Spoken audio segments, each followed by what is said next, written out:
ప్రజల గొంతుక శ్రీ పవన్ కళ్యాణ్ గారు. వారిలో ఉండేటువంటి స్ఫూర్తి, ప్రజల పట్ల ఉండేటువంటి భక్తి, సమాజంలో మార్పు తేవాలన్న తపన అమోఘం, అద్వితీయం. అటు సమాజంలో ఒక పవర్ఫుల్ లీడర్ వారి యొక్క సందేశాన్ని విందాం. అమరావతి పునఃప్రారంభం సందర్భంగా 34,000 ఎకరాలు ఇచ్చి 29,000 పైచిలకు రైతులు గత 5 సంవత్సరాలుగా నలిగిపోయి ఇక్కడికి వచ్చి రోడ్ల మీదకి వచ్చి ముళ్ళ కంచెల మధ్యలో కూర్చొని పోలీసు లాఠీ దెబ్బలు తిని కేసులు పెట్టించుకొని ఇంట్లో పెద్దవాళ్ళని కానీ చాలామందిని 2,000 పైచిలకు రైతులు ప్రాణాలు కోల్పోయి మీరు నలిగి బాధపడి మీ కన్నీళ్లు ఇచ్చేవాళ్ళు ఉన్నారా ఆ రోజునని చాలాసార్లు మహిళా రైతులు నన్ను అడిగారు. ఇది గౌరవ ప్రధానమంత్రి శ్రీ నరేంద్ర మోదీ గారికి తెలుస్తుందా అని ఒకసారికి 5 సంవత్సరాల క్రితం మీరు అడిగారు. నేను ఆ రోజు ఆయనకి తెలియకుండా ఏది ఉండదు, అమరావతి శాశ్వత రాజధానిగా ఉంటుందని ఆ రోజు మేమందరం కలిపి మాట ఇచ్చాం. ఆ ఇచ్చిన మాట ప్రకారం ఈ రోజున గౌరవ ప్రధానమంత్రి గారి చేతుల మీదుగా మళ్ళీ ఇంకొకసారి పునఃప్రారంభం జరగబోతుంది. ఇది ఆది శంకరాచార్య 1237వ జయంతి సందర్భంగా తిరిగి అమరావతి పునఃప్రారంభం కావటం చాలా ఆనందాన్ని కలగజేస్తుంది. మనందరం 5 కోట్ల మంది ప్రజలకి సంబంధించి ఇది ఒక హబ్, ఇది సెంటర్, నర్వ్ సెంటర్. ఇది అంటే మనందరికి సంబంధించిన ఇల్లు. ఇది మనందరం ఎవరిని అడుగుతున్నామంటే, ఒక ప్రధానమంత్రి గారు పూర్వం సన్యాసాశ్రమంలో ఉన్నప్పుడు ఆయనకి అనికేత్ అనే పేరు పెట్టారు. అనికేత్ అంటే అర్థం పరమశివుడు, ఇల్లు లేనివాడని.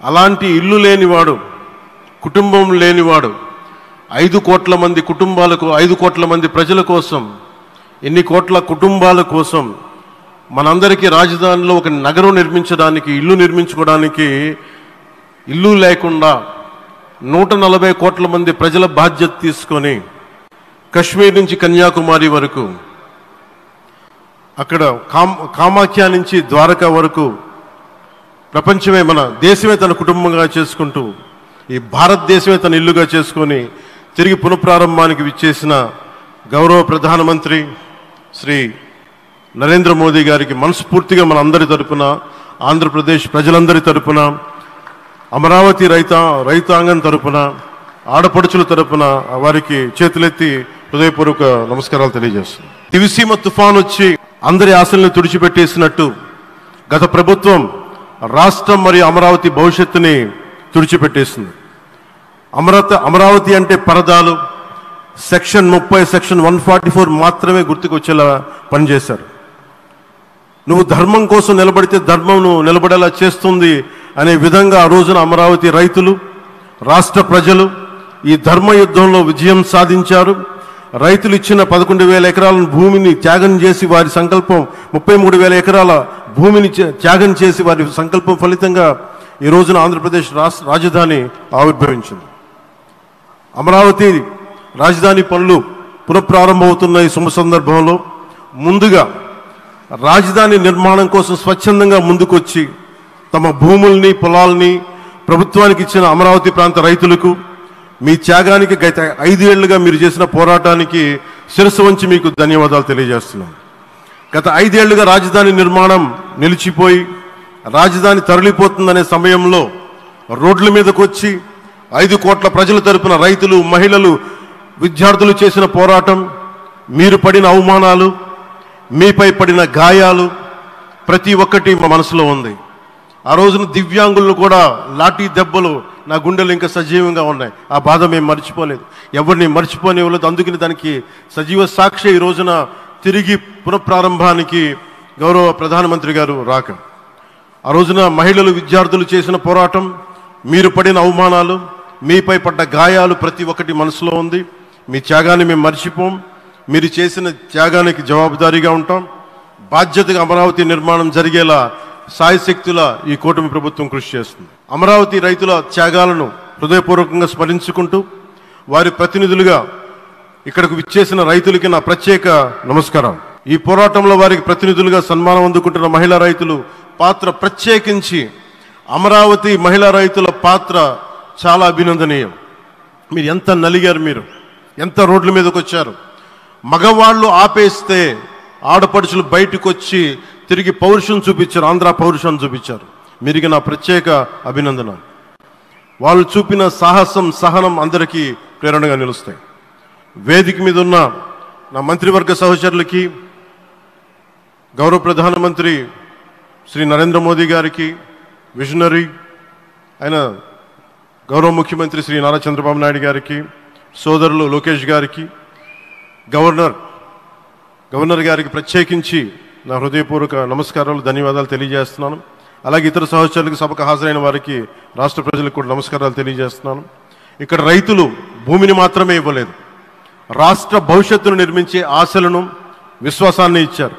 కానీ 5 సంవత్సరాల్లో గత ప్రభుత్వం ఆ త్యాగాన్ని అవమానించింది. 3 రాజధానులు, అస్తవ్యస్త విధానంతో ప్రజల విఘ్నతని, అమరావతిని అగౌరవపరిచింది. ఈరోజు ఈ వేదిక నుండి మేమందరం మీకు హామీ ఇస్తున్నాం, అమరావతి మళ్ళీ ఒక ప్రపంచ స్థాయి సర్వశ్రేష్ఠ రాజధానిగా ఆవిర్భవిస్తుంది. అమరావతి ఒక ఆర్కిటెక్చరల్ జోన్, ఒక కాంక్రీట్ జంగిల్గా మిగిలిపోకుండా జవాబుదారీతనం, న్యాయం, ప్రజాస్వామ్యానికి ప్రతీకగా నిలవాలని ఆకాంక్షిస్తున్నాం. కేంద్రంలో రాష్ట్రంలో స్థిరమైన ఎన్డీఏ ప్రభుత్వం ఏర్పడిన కారణంగా అభివృద్ధి కార్యక్రమాలు వేగంగా సాగుతున్నాయి. మేనిఫెస్టోలో ఇచ్చిన హామీలన్నీ దశల వారీగా బాధ్యతాయుతంగా అమలు చేస్తున్నాం. కేవలం మ్యాచింగ్ గ్రాంట్స్ ఇవ్వని కారణంగా గత ప్రభుత్వం రాష్ట్రం కేంద్రం నుంచి పొందాల్సిన 1000 కోట్లు నష్టపోయింది. కానీ ఈ ప్రభుత్వం కోఆపరేటివ్ ఫెడరలిజం స్ఫూర్తితోటి, పరస్పర సహకారంతో పనిచేస్తున్నాం.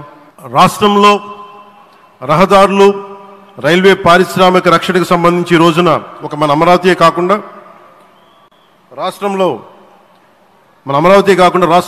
రహదారులు, రైల్వే, పారిశ్రామిక రక్షణకు సంబంధించి ఈ రోజున 1,07,00,000 కోట్ల విలువైన అభివృద్ధి పనులకి ప్రధాని గారు శంకుస్థాపనలు, ప్రారంభోత్సవాలు చేస్తున్నారు. రాయలసీమలో గుంతకల్ రైల్వే, గోరంట్ల హైవే లాంటి వివిధ కార్యక్రమాలకు, ఉత్తరాంధ్రలో పిఎం ఏక్తా మాల్ లాంటి వివిధ పనులకు ఈరోజు శంకుస్థాపన, ప్రారంభోత్సవం చేస్తున్న ప్రధానమంత్రి గారికి నా హృదయపూర్వక కృతజ్ఞతలు. నేను అవనిగడ్డ ఎన్నికల ప్రచారంలో హామీ ఇచ్చిన దానికి అనుగుణంగా మనందరి ఆశలు మనకి ఆశించిన విధంగా నాగాయలంకలో మిస్సైల్ టెస్ట్ రేంజ్కి ప్రధానమంత్రి గారు ఈ రోజున శంకుస్థాపన జరగడం నాకు చాలా సంతోషంగా ఉంది. Now with honourable prime minister Shri Modiji and honourable CM Shri Chandrababu Naidu గారు, and together again Amravati will surely become a world-class capital, a 360-degree growth engine for all of Andhra Pradesh. Our youth will no longer have to leave for Bangalore, Chennai or Hyderabad. Soon Andhra Pradesh will create jobs for our people and attract talent from across the nation and the world. దీనికి అమరావతికి ప్రత్యేకించి ఒక వ్యక్తిని మనం స్మరించుకోవాలి. రాళ్లల్లో, రప్పల్లో ఒక మహానగరాన్ని చూసిన వ్యక్తి, ఒక 20 సంవత్సరాలు ముందుకెళ్ళి చూసిన వ్యక్తి. అలాంటి నాయకులు మనందరం కోరుకున్నట్టుగా ఆయన వెనంటే ఆయన ఉండాలి, ముఖ్యమంత్రిగా ఉండాలి అని మేము ఆశించిన విధంగా ఆయన ముఖ్యమంత్రి అయ్యారు. ఆయన సైబరాబాద్ అనే సిటీని ఎలా నిర్మించారో, ఎంత అద్భుతంగా రూపకల్పన చేశారో, అమరావతి అనే ఈ క్యాపిటల్ని కూడా ఆయన అపారమైన అనుభవంతో, ఆయన దక్షతతోటి, ఆయన గవర్నెన్స్ కేపబిలిటీ తోటి, అడ్మినిస్ట్రేటివ్ కెపాసిటీ తోటి ఇది అద్భుతమైన మహానగరంగా తీర్చిదిద్దుతుంది.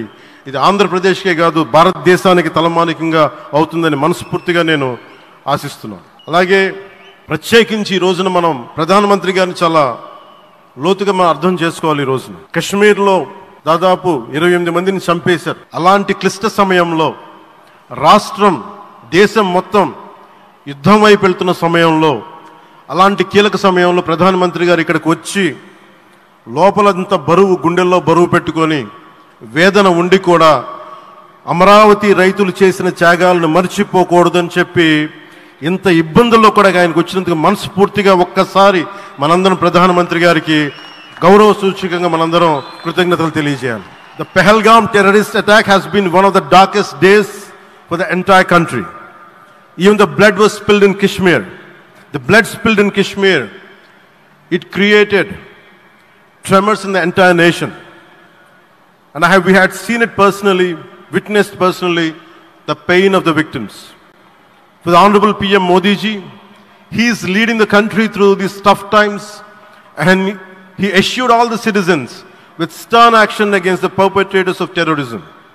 I know this is very sensitive time, and Modi ji is carrying the nation's burden. Amidst this tremendous difficult moment, Modi ji still gave time and came today to Amravati. This shows his deep commitment to Andhra Pradesh, to the people of Andhra Pradesh, and we are deeply grateful to you, sir. May Lord Bhavani, మన కనకదుర్గమ్మ ఆశీస్సులతోటి వారికి బలాన్ని ఇవ్వాలి, శక్తిని ఇవ్వాలి, మనందరం ప్రార్థిద్దాం.